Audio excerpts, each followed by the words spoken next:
following is a production of the Department of Broadcasting and Journalism at Western Illinois University.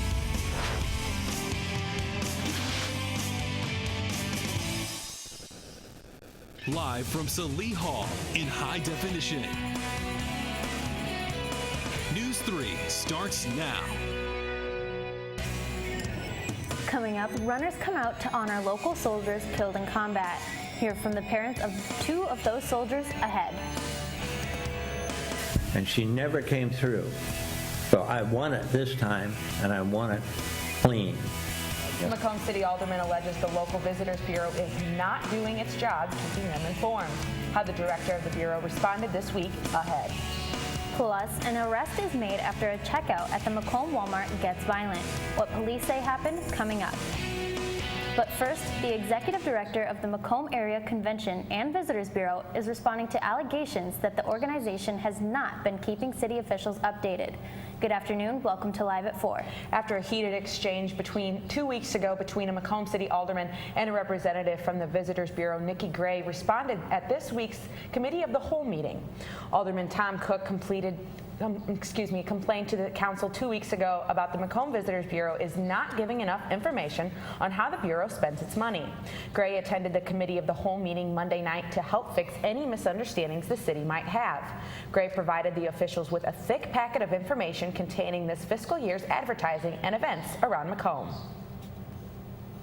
Inquiries about what specifically has been advertised, where, how, when was it in relation to some of the events, and the costs of the advertisements. After explaining the recent expenses, Gray asked the City Council if she needed to do any more explaining. Alderman Cook said he was not satisfied on how the information was presented. Who, what, when, where, how much. Mm-hmm. That is still very difficult. If you did it on a spreadsheet, it would be a lot easier to decipher. Now, Gray said she will take Coke's idea into consideration. The Macomb Visitors Bureau takes weekend analysis from the hotels to see if their advertisements are useful to the events that they sponsor. For the 4th year, runners from all over have come to Macomb to help raise scholarship money for a good cause. News 3's Jenna Brutlag reports how they are doing so. Get set! Go! 502 runners crossed the finish line at the 4th annual Fallen Soldiers 5K. Men and women, young and old, it was a good day for a run. For the families of Captain Derek Dobagai and Lieutenant Colonel Robert Baldwin, the turnout was even better. Yeah, it makes me glad that they've had such a response to it. It's very heartwarming. It's a good thing to know that, Derek's name obviously will go on, but more than that, it's really about being able to provide scholarships to other ROTC, or other veterans, and that's what this is all about. The Fallen Soldier Run is a day of fun for most, but it's also good to remember exactly why we're here. The gold star that signifies that we lost our son in Afghanistan.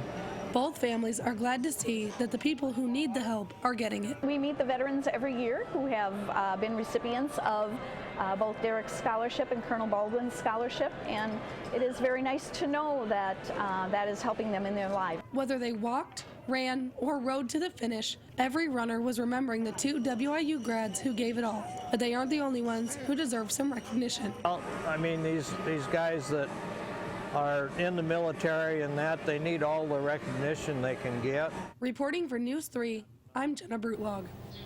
The first person to finish the race did so in under 16 minutes. According to WIU's Facebook page, WIU President Jack Thomas raced away a winner, placing first in his age group. Moving to weather, temperatures dropped across the area behind a fast-moving cold front last night. It's feeling more like fall after recent temperatures in the 80s. That's right. It does feel a little cooler outside if we take a look at the temperatures right now. 67 degrees. Humidity still very low. and very high winds, 20 to 28 miles per hour. And we're going to see those winds take up even a little bit more as there's a high pressure system that's sitting on top of us. And we'll talk a little bit later how those winds really affected the outer area of Macomb yesterday. If we take a look though at the radar, you can see that there's nothing over top of us right now. Sunny skies, everyone is enjoying the day. It's finally feeling like fall, so a few people around in their sweaters today. Let's take a look at the temperatures around the area. You can see that in Macomb, 65 degrees, 72 in Galesburg, and 70 degrees in Springfield. I will have a look at your 5-day forecast to see if that fall feel is finally here to stay. The fall season is in full swing as the final day of the Macomb Farmers Market approaches. Moon Over Macomb will take place in the downtown square this Saturday from 7 a.m. until 1 p.m. There will be many activities for kids, including a bounce house and pumpkin painting. A costume parade will take place at 9:30 a.m. and there will be a haunted museum from 10 a.m. until 1 p.m. Demolition has begun on campus. 4 houses on Adams and Ward Street and Sherman Avenue are in the process of getting torn down. The properties were bought by WIU as outlined in the Western Illinois University Macomb Master Plan. The properties will be turned into green space to establish a strong first impression across campus. The project is expected to cost WIU $60,000. Completion date for the project is November 26th. WIU is taking action on avoiding the flu. WIU employees and retirees will have a chance to get a free flu shot provided by the McDonough County Health Department tomorrow morning. The Office of University Relations says they also have a limited number of pneumonia shots to those who qualify for $80. This event takes place at the University Union Heritage Room at 8:30 a.m. Students will also have an opportunity for a free shot next Monday if they missed the chance earlier today.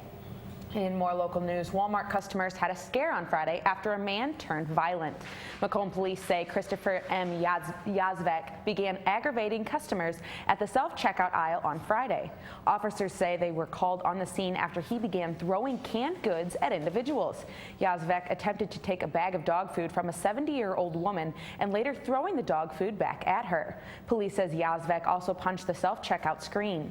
Yazvek is charged with 3 accounts of aggravated battery and criminal damage to property over $300. He has a bond of $2,000. Police told NEWS3 that they tased him twice. The first time they had darts miss him and had no effect. The second time they had to use a dry stun, which also made no effect. EMT had to treat multiple individuals for injuries. An ongoing prescription pill investigation led to the arrest of 3 individuals this weekend. During a traffic stop, police arrested Richard M. Robinson and Rebecca A. Root of Colchester, Illinois. Both Robinson and Root were in possession of Xanax. Xanax is used to treat anxiety and panic disorders. Police say stolen items from Walmart were also found in Root's purse. Root is charged with possession of a controlled substance and retail theft. Robinson is charged with manufacture and delivery of a controlled substance. Carla K. Howe was later arrested in Macomb. She is charged with manufacture and delivery of a controlled substance. Macomb police say that the drug unit is still actively working on the investigation. More arrests can be expected. And coming up after the break on Live at 4, we're just about 3 hours away from tonight's Democratic presidential debate on CNN. Top contenders Hillary Clinton and Bernie Sanders will face, along with other presidential hopefuls. A preview of what we might see tonight coming up. A report details what weapon caused the deaths of nearly 300 people on a Malaysia Airlines flight over Ukraine. What group investigators are blaming for those deaths ahead.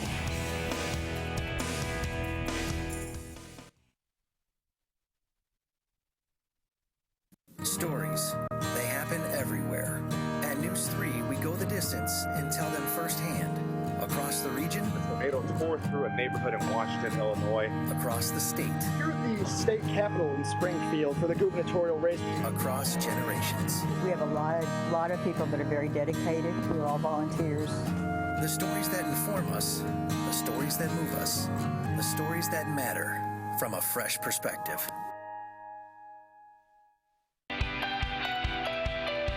My favorite thing about WIU is how much we work as a team. Everyone here has helped immensely, and when we work together, the outcome is amazing. Producing for the newscast, writing for the newscast, going to City Council every Monday. It's something that I've learned that it takes a team. There's no such thing as an I. If there's an I, then we know that something's going to go wrong. I really do believe WIU has prepared me for the outside world. I can't wait to see where I end up. I have to thank everyone that has been involved. You know, Jasmine Creighton, she has managed to help me overcome that scary part. And the way that you have a great show is not the content that you have, it's the people who you work with. And here at WIU, I have had a chance to work with some excellent people. Before the lights go on, dedication, teamwork, precision. Award-winning leadership brings you Macomb's only local TV newscast. On the air, live at 4, Friday mornings at 10, and online all the time. Our community, your community, News 3. Take your train and go. Stand by 3 for the push in.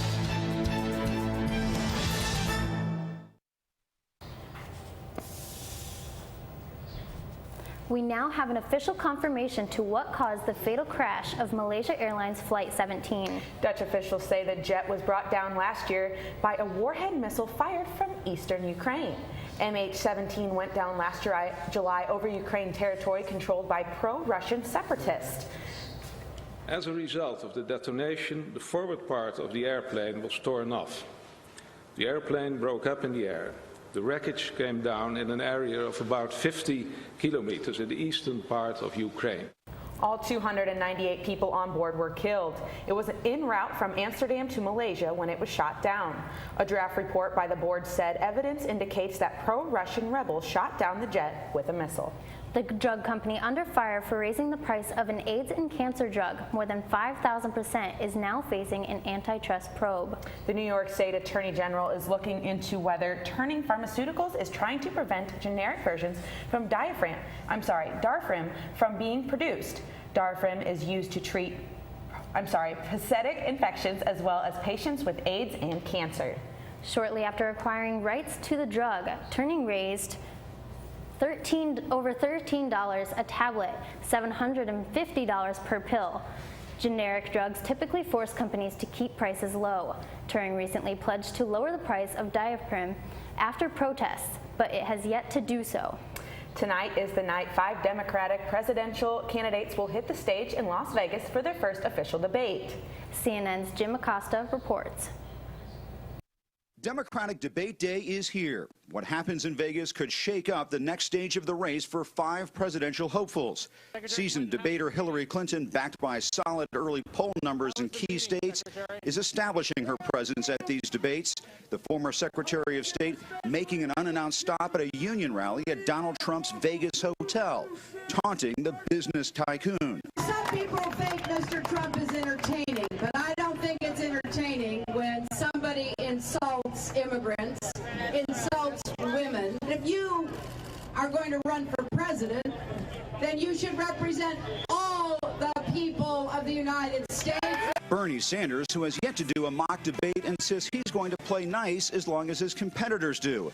The Vermont senator continues to pick up traction, seeing crowds 13,000 strong in Tucson, Arizona. Let's treat each other civilly, let's treat each other respectfully, and let's not try to demonize people who may have disagreements with us. A stark contrast to the strategy of their counterpunching Republican rivals. I'd love to run against her because she is so flawed. I think she's very beatable, but she shouldn't even be allowed to run. Meanwhile, Jim Webb, Lincoln Chafee, and Martin O'Malley have a tough road ahead, all looking for a breakout moment on the stage. But in a betting town like Vegas, anything is possible. Coming up after the break, windy conditions across the area cause big problems for local drivers. Why roads had to be closed on Monday, coming up in my weather report ahead.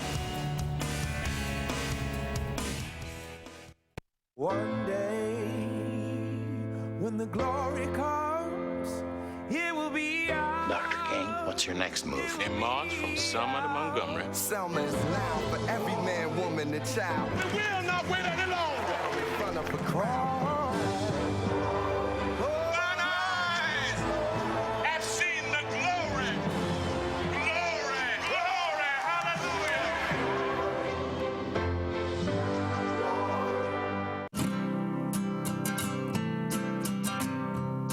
every day across America. Excess food is gathered by a network of good people at local food banks, giving hope to millions of children who struggle with hunger. They've earned their wings, and you can too. Together, we can solve child hunger. Support Feeding America and your local food bank at feedingamerica.org. I'm a teacher. Let me tell you what I make. I make learning a privilege, not a chore, and frustration a tool, not an obstacle. I make working hard seem easy and giving up impossible. I make an old subject feel like a fresh thought and unconventional methods common. I'm a teacher. I make more. So they say it's a man's world? I don't see anybody's name on it. While they were doing their thing, we slowly changed ours. Today, women can do anything men can do. And there's one thing we're even better at.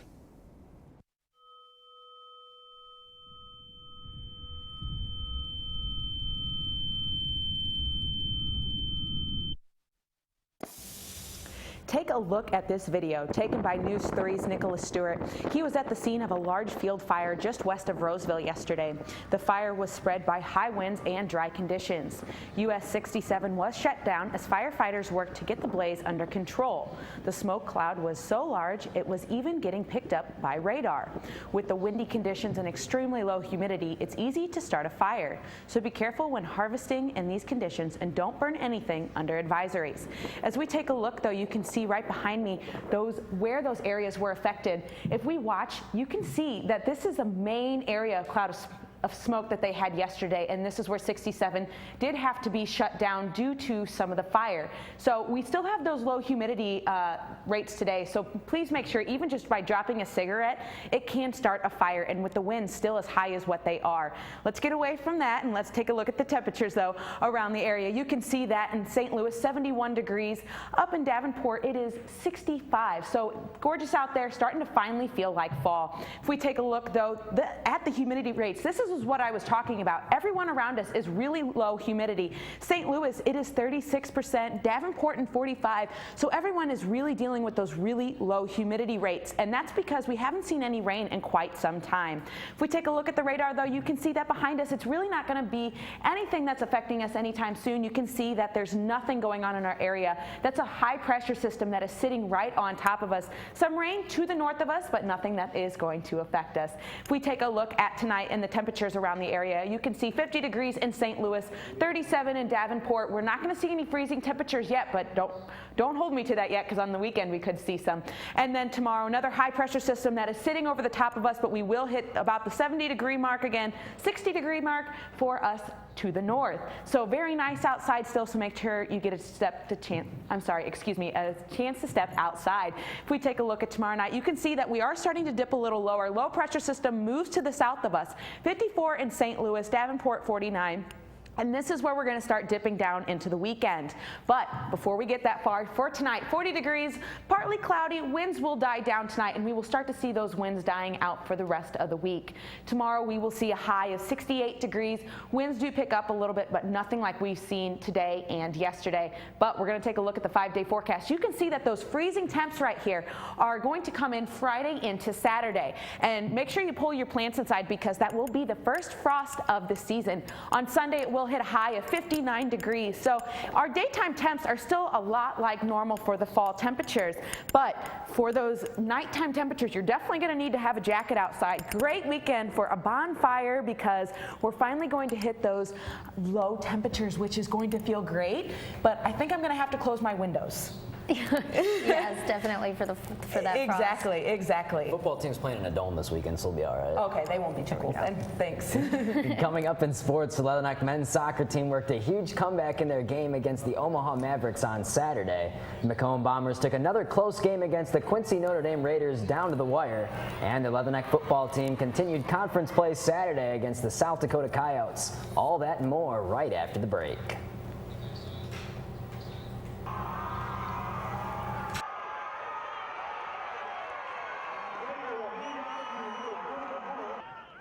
to try again.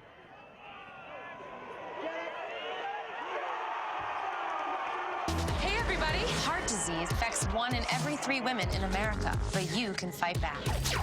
There's no time to lose. Mothers, sisters, daughters, families, and friends, it's time to shout louder, stand stronger, and demand change. Let's go! To the Batmobile. Dang it. To the invisible jet! Dang it. Together, we can put an end to heart disease. It's time to go red for women. I could use your help. Yeah! Learn more from the American Heart Association at www.goredforwomen.org. Which planet are we living on? Right here. What do you think it would be like to teach? They're all a part of our... Chances are, you have no idea. We're going to turn on the lights and everybody look up. Teachers today are breaking down obstacles, finding innovative ways to instill old lessons, proving that greatness can be found in everyday places, and that you don't need to be famous to be unforgettable. That's what it's like to teach. What did you want to be when you grew up? Now, how do you make it happen? Think purple, think success, think Western Illinois University.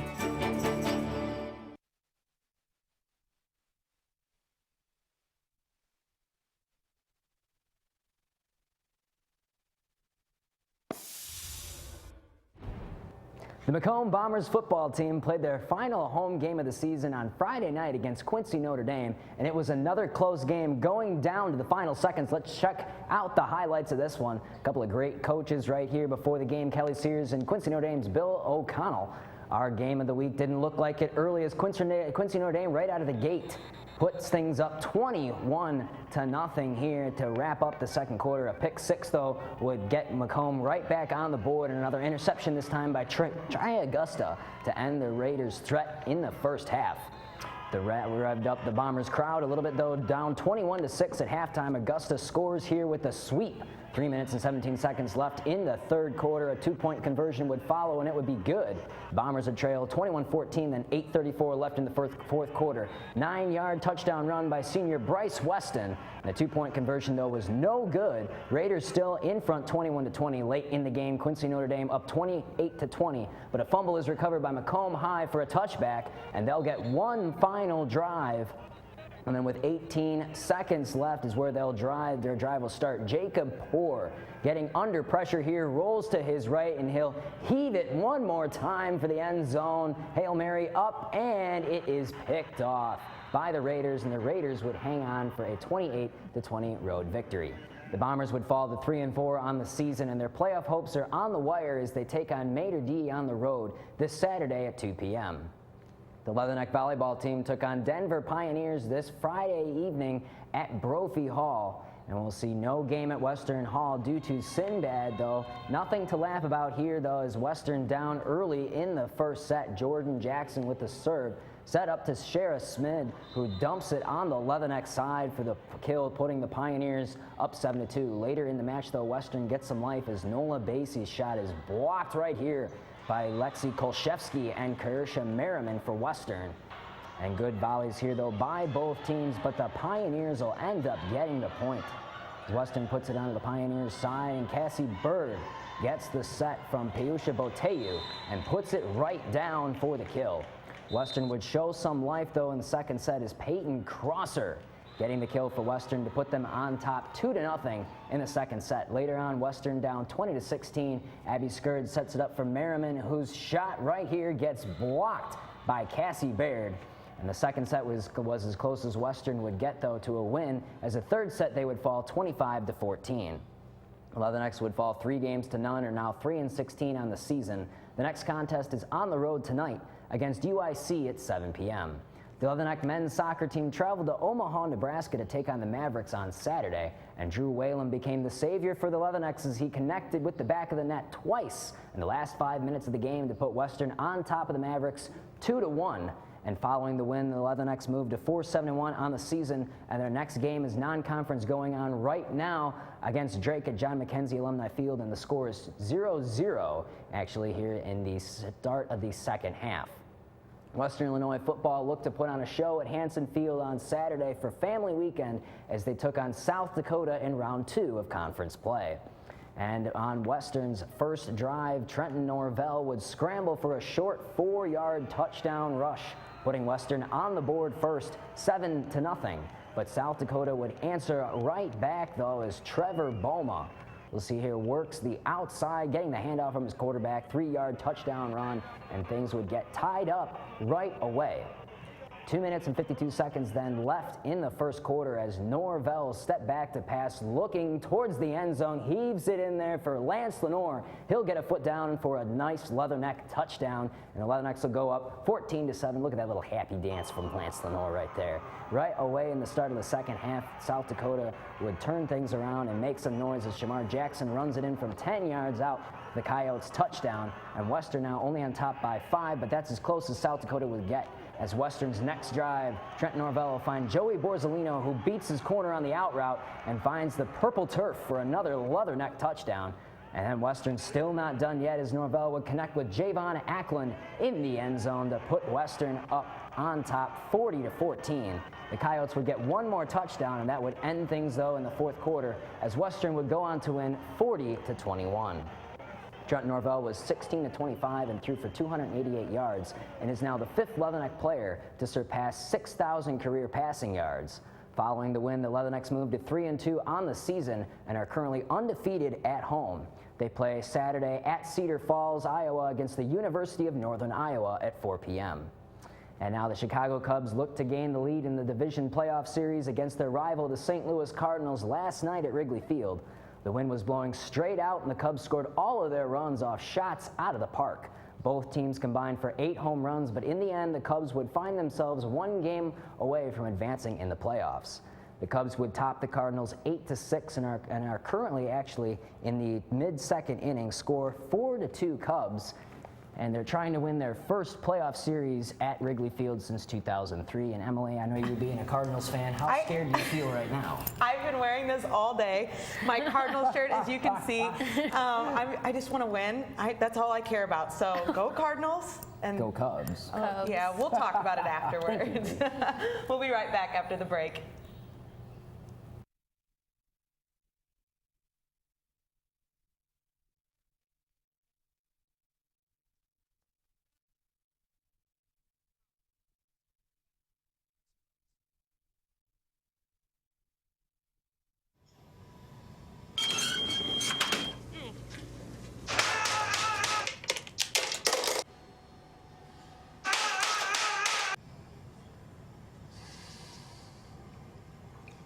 Practice makes perfect. You don't have to be perfect to be a perfect parent. There are thousands of teens in foster care who don't need perfection. They need you. Crack yellow.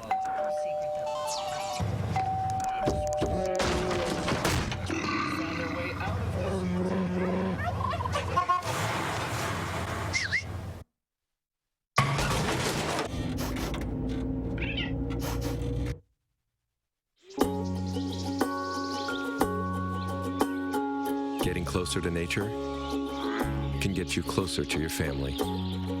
Go to discovertheforest.org.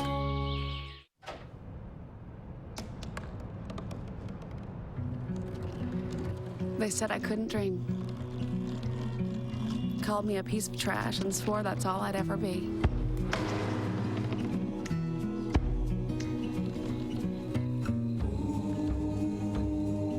Said a bottle couldn't see the ocean.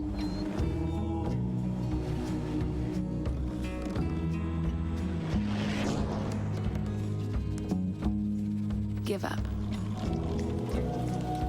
Go back to the dumpster.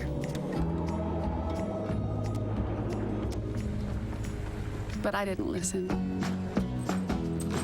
I made my way.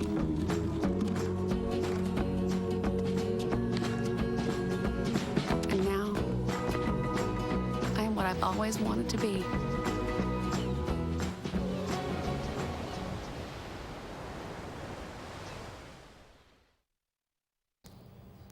Republican presidential candidate Donald Trump is scheduled to host Saturday Night Live next month. NBC says it's a reunion of sorts as the host of The Apprentice will be the guest host on November 7th. The last time he hosted on Saturday Night Live was back in 2004. How do you guys feel about Trump? You know, I'm excited. It'll be a fun show. I think it'll be an interesting show because he's not scared to hold anything back. No, that's for sure. That's what's going to help I think so too. So before we go Cardinals. Let's get this. Go Cubs, go Let's get Cubs. this out. I should have brought my Cubs. Well, too bad. But thank you all for watching. I'm Emily Manley. And for Eric Stutera, I'm Brianna Descaray. And from all of us here at News 3, have a great evening.